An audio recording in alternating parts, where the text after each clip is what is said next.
Welcome to Audio Portraits. Who do we have on the podcast today? Welcome. We have Jay here today. He's a realtor. He's actually a home builder also. He's dressed a little bit too fucking nice, but I feel like that's just what he does, I guess. What kind of watch is that, man? It was Michael Kors. Nothing too special. Okay, we'll cut that out. I should have bought the fucking Cartier. Yeah, for real. So he's dressed real nice, but we wanted to interview him today. Basically, the premises of this whole thing is that we're gonna come out with the podcast in a white van, hand out candy. No, I'm just kidding. That's too much. Basically, we're gonna pull up. We're a mobile podcast, and we give you content. And this is our first one, test running it with audio portraits. And we're going to start off with something a little bit more professional, the content that Jay can use. So obviously, you're a realtor, you're a builder. You can introduce yourself, tell us about what it is that Yo, let me interrupt real quick. Jay, my bad, bro, for the bad introduction. We really should have had that prepared for you. But you know what? If you want to just do us the honor and introduce yourself. That's fucked. So yeah, my name is Jay Bhinder.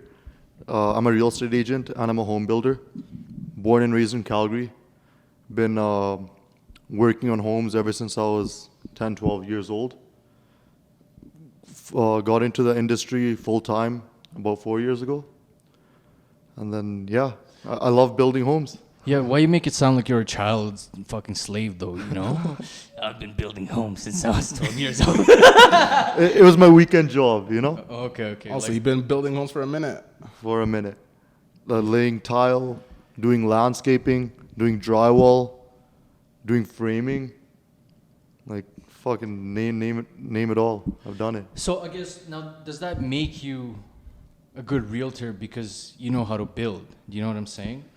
Yeah, it actually does. Like, you'd be surprised. Like, a lot of realtors like don't know what goes into building a house. Like, it's easy to come through a house and then just point out, oh, this is wrong, that's wrong, or this is an open concept. But like, people don't know what goes behind, like, building the whole damn house, like behind the walls. No one knows what's behind the drywall, like how the roof goes on. It's very intricate. That being said, like, there's a lot of real estate agents out there. Yeah. What makes a good real estate agent? Like, Knowing how to sell. Like, some real estate agents are really good at selling.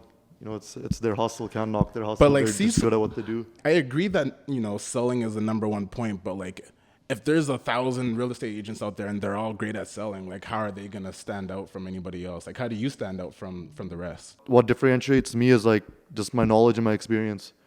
I know what goes into building a home. I know where people like to cut corners. It's just I feel like that experience just kind of separates me from the pack. And I'm not too pushy on people. Like, I know sometimes it's like buy. But with me, like, since I do construction as well, I just love building homes. I like doing my own unique styles. None of that cookie cutter stuff. Something just different from the pack. And then I don't even work with too many clients. Like, it's funny. Like, usually your clients choose you, but sometimes I choose my clients as well. Like, if some people I just can't work with. You choosing your client, was that something that you always did, or was that something that kind of progressed as your career went along? Exactly. Like, as my career went on, like, in the beginning, you have to put up with everyone. You have to go above and beyond. I read a quote somewhere. It's like, you gotta do extra without getting paid if eventually you want to get paid for doing extra. So in the beginning, even still right now, like, I have to do a lot of extra stuff, like, in terms of like building homes. But now, like, slowly I'm starting to back off a little bit, and now I can charge more for my services as well, and actually get paid for all that time and effort I put in. Yeah, I actually used Jay as a home builder and a realtor, and actually it's been a pretty good experience. We bought a house from him, and he sold my parents' house and then bought a house for my parents also, and it was pretty good. But the one thing, even my parents, they fucking don't know shit about houses, don't know anything about real estate market, any of that. But when Jay was taking him around and he was like, oh, this building is built out of this, it looks like, you know, it's failing here, or the house, you know, because he can see everything behind the walls. He doesn't just see cosmetic. And that's kind of what, like, my parents were looking for, because they don't need the guy that's going to, like, hold their hand and push them into a place, right? They needed somebody that just knows their shit, that's just going to buy the house, sell the house, and just move the fuck on, you know? So what's your experience with Jay buying a house through him? My experience, it was actually pretty easy. You know, I don't even know how to, like, really explain it, because we were looking.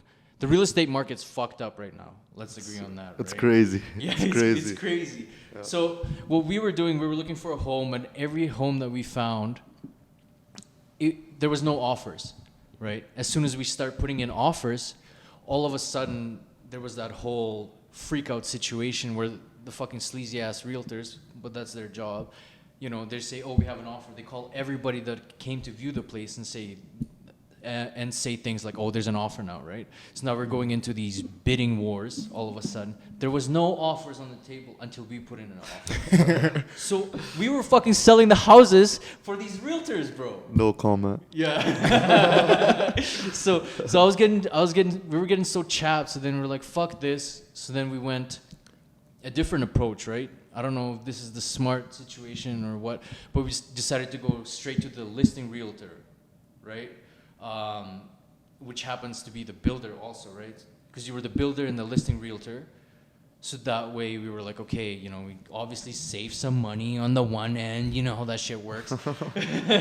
And we just hustled them down, and I don't know, we moved in pretty quick.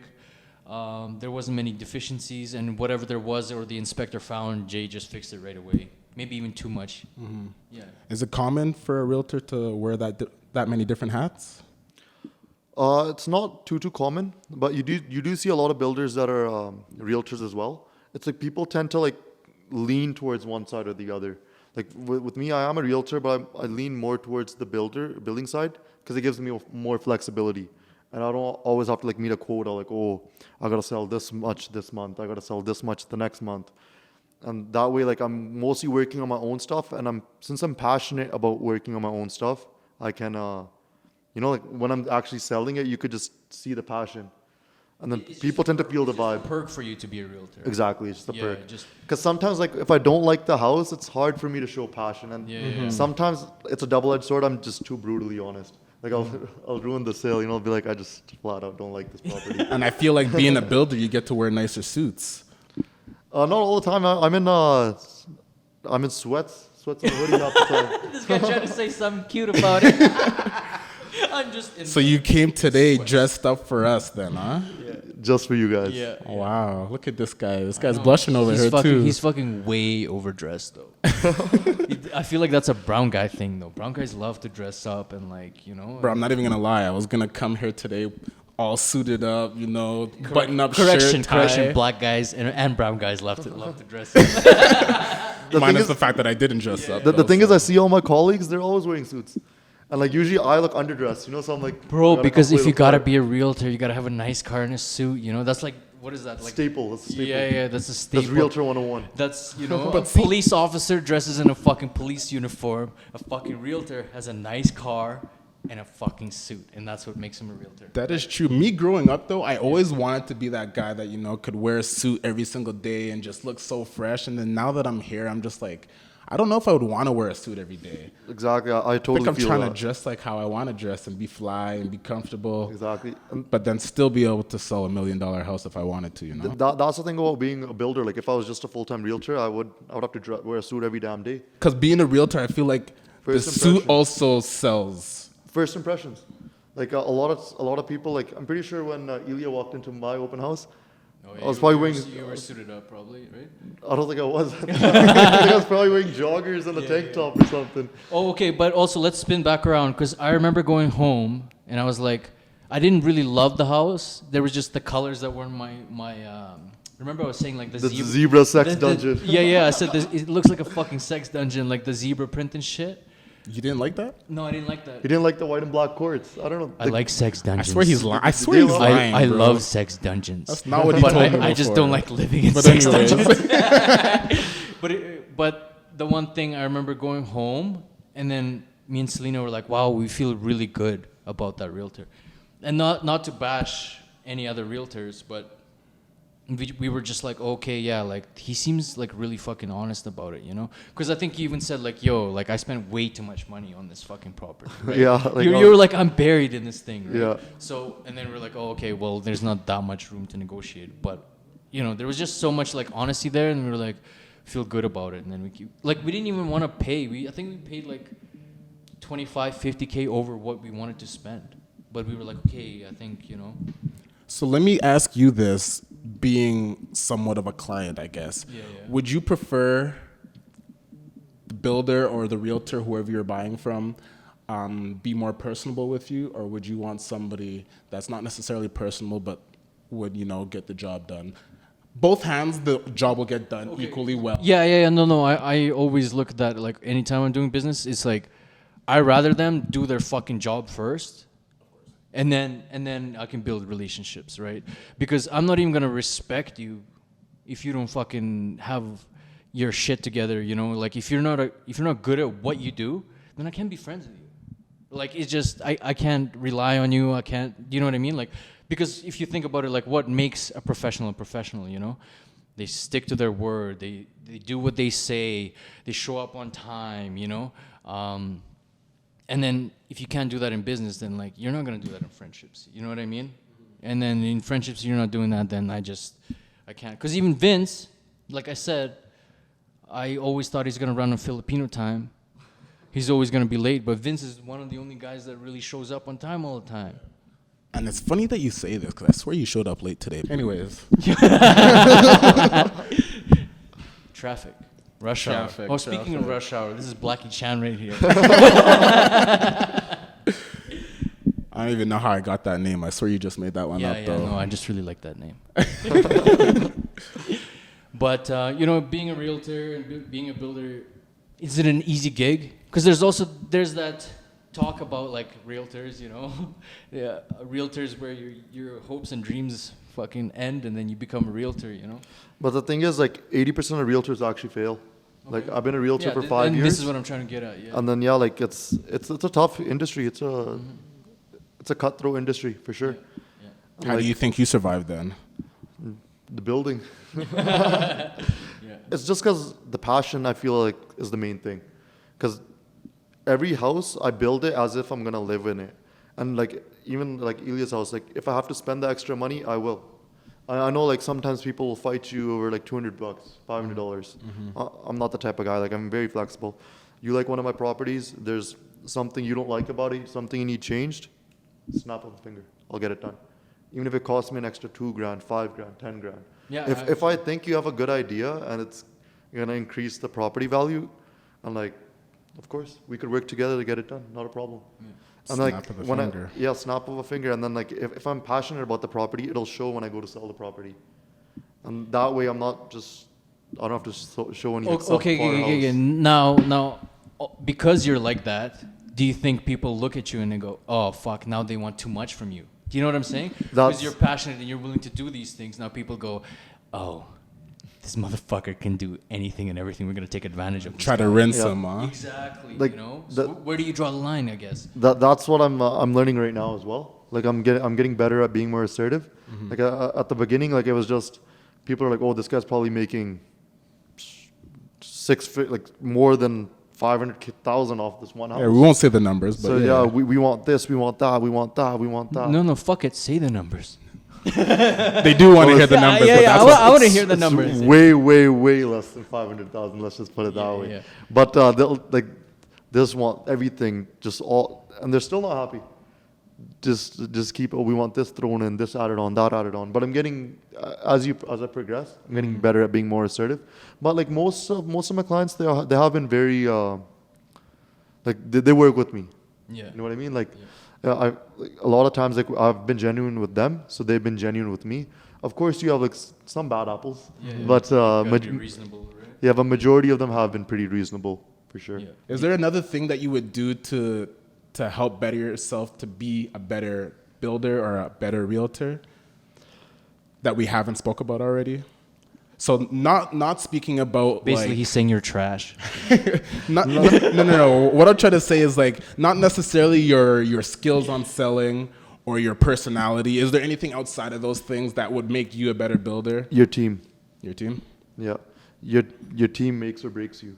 You have a solid foundation, you have a solid team with you. Like you can't do it alone. You have solid people with you who are like invested into the project, who take the time to do the quality control, to check the like nitty-gritty. Then you'll be successful.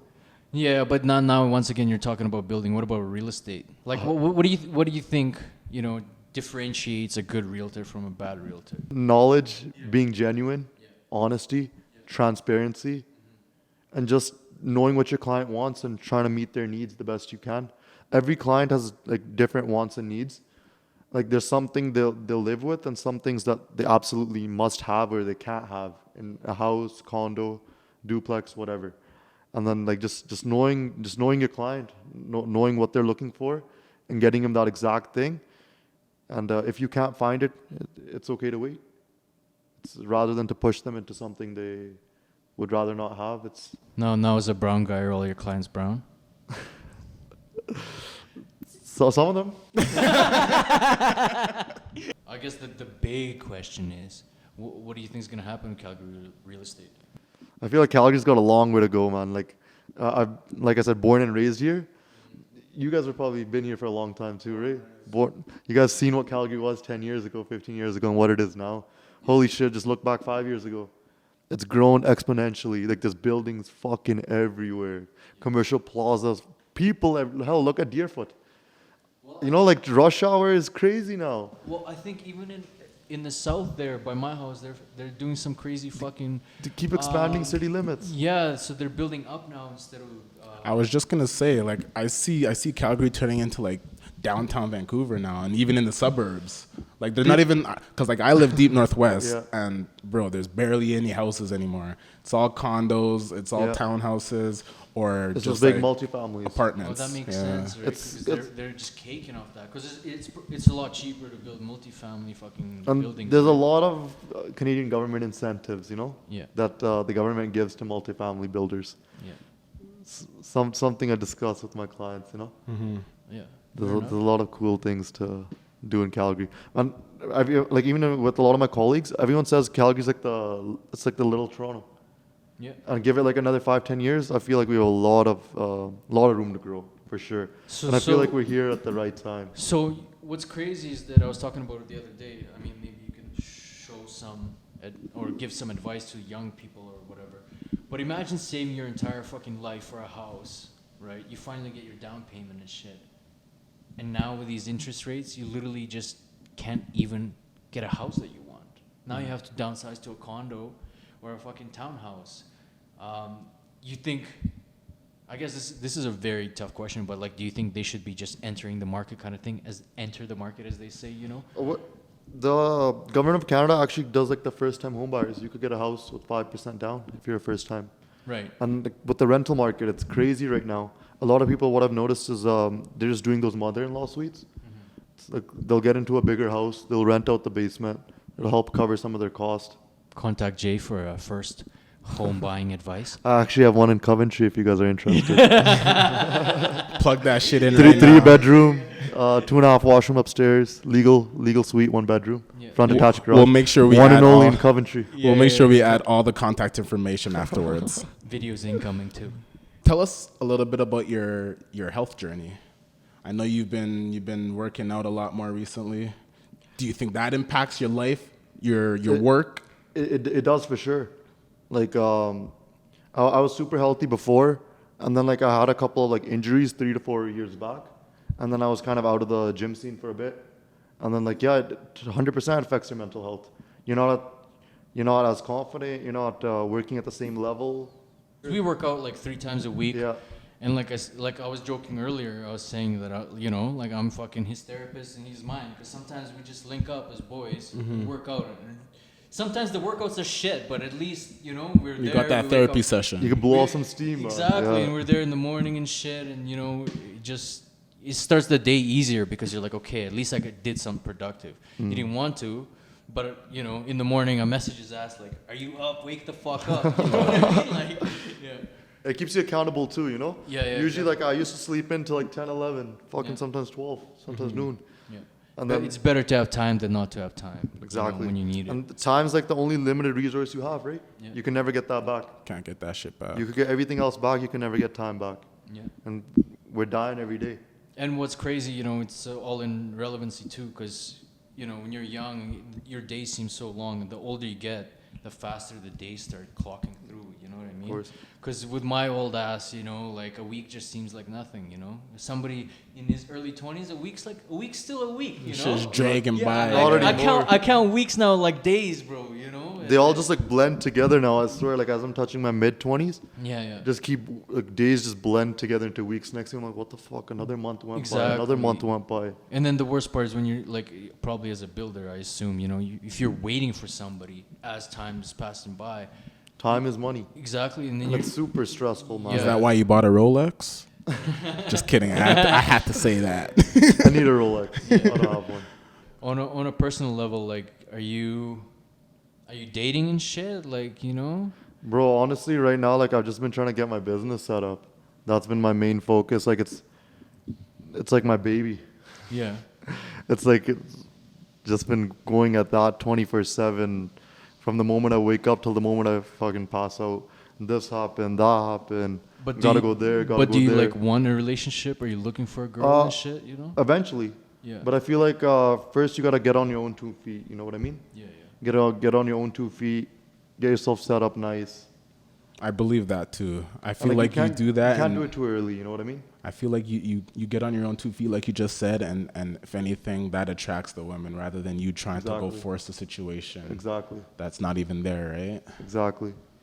Spoken like a true single guy. Damn right. Why do you think I'm trying to get on my own 2 feet over here? I'm trying to find shorty, But yo. I mean, I You got totally- plenty of shorties, probably. I man. totally. Yo, don't watch that, bro. Like, chill. We're on the podcast. And there's two sides to that too. Once again, literally going back to the same topic, it's like, you know, you either get on your 2 feet, then you find a shorty, you know, a wife or whatever you want to call it, or you find her early, then you don't have to worry about finding shorties, bro. You know what I'm saying? But everyone's life's different, right? So you know, I feel like the search should never stop. You should always be chasing. But You should always be looking. You should always be, you know, open to things, because if you know you're maybe chasing too much money, you might lose something. How do you say it? You might just miss something that passes you by. You know? That's with everything, right? Not just about That's women. the key of life. Yeah, Balance. exactly. Keeping your eyes open, you know, seeing the opportunity is a big one, right? For everything, yeah. Yeah. Being in the right time and place. Yeah, exactly. Well, you guys say balance. How do you know if you're too heavy on one side? Like, you know what I mean? Like, how do you know Because that? I feel like you gotta sometimes, like, you gotta sit back and just look at yourself from a bird's eye view. Or having good friends. yeah. Having good friends, I think They'll that, tell you straight up. yeah, they'll tell you straight up. But having Sometimes good a friend, like, it's a friend who tells you the actual truth instead of just dick riding you. Having a good friend is That's- like a luxury, though. What It is. if I ain't got no friends? How do I see my life on an outside perspective to be able to notice? Okay, you know what? I'm leaning too much on this side. Maybe I should take a week off of work and focus on myself, type thing. 'Cause Introspection. like a guy like you, it seems like you're just working. Do you ever feel like you get burnt out? Or? Yeah, like I do feel burnt out like sometimes. What really helped me was walks. I'll take like a walk and just looking up in the sky at night. You know, just tilt your head up, just look up. You see how big the world is. The world's a huge place, and not everything is about you. Can you elaborate on that? Like what that does for you? It just makes me think of the bigger picture. Because we're all so caught up, like not just me, we're all just so caught up in our daily bullshit. Like our daily little nitty gritty, this happened, that happened, oh my God, my life's so hard, oh this, that. But then when you just look up, you close your eyes, even meditating. Just what really also helps me is like looking at people in third world countries. Look at like India, for example, you know? People are struggling to eat. People don't, like if they have lunch, they don't know if they're going to have dinner. I'm like, what the fuck am I bitching about? What the you know, like, I'm just being a little bitch right now. Bro, I struggle with that hard, man, because I come from a third world country and shit, and I have family back home, and like, some people's salary back home is $300 a month, right? Even less sometimes. Bro, and then you go out here popping bottles, eating a nice dinner and shit. You come home, you spend a rack, right? Yeah. And you're just sitting there and you're thinking like, fuck, man, like, you know. Yeah, we're like all- my family could have ate on that for months. We're all guilty of that, man. Like you know, like, when I was younger, I'd go buy Gucci, go buy Louis, go buy this, go buy that. Then I just look back, I'm like, fuck, what could I have done with this money? You know, look how many people's lives I could have changed with this goddamn money. I'm just fucking these bottles. I'm just spraying in the air. This designer I'm maybe gonna wear a couple times. This jewelry, these diamonds. Like it's hedonistic. As I get older, that's one thing I want to work on. Like I used to volunteer a lot too. I haven't for like the past 6-7 months just been working too much, but it's just something I want to get back into and like slowly spend my money more wisely. I feel like money's not everything, but it's a tool, man. Like if you could help someone out with, like you could change people's lives, man. Like in India and Punjab, where I'm from, farmers will commit suicide over $2,000 debts if you convert the money. Holy fuck. And like this, bro, I'll be drunk as fuck. You just drop 2,000, you know? Yeah. You buy a $2,000 bottle. You're like, what the fuck? But yeah, going back to balance, I guess, right? It's tough. yeah, it's hard to balance because every man's got an ego too. You know what I mean? Every man's got chase that paper. Every man's got to fucking. I feel like they got something to prove. Yeah, Something to prove. And then at the end of the day, we're all human, so we also have insecurities, right? So it's like, if you're good at this, and then be realistic. If you're making all this paper, that probably attracts a lot of women too, right? A lot of times probably that attracts a lot of wrong women. But at times I ain't saying she a gold digger, but she ain't messing with no broke. What? Don't make me say it. But yeah, and I feel like balance is probably the hardest thing, and the only way to deal with it is learning how to like live in the moment and enjoy like the little things, wherever you are, whatever you're doing. Probably if you're sitting down and just even with friends, I'm so guilty of this because I'm always on my phone. I got this shit, emails, blah blah blah, and sometimes I'm just not present, but that's where I need to find balance, and I think just live where you are, because once you leave, then you literally wasted fucking time. If you're not present, hanging out with your friends, and then you leave, you went home, you don't remember even what they were talking about, what you guys did. You literally just wasted time.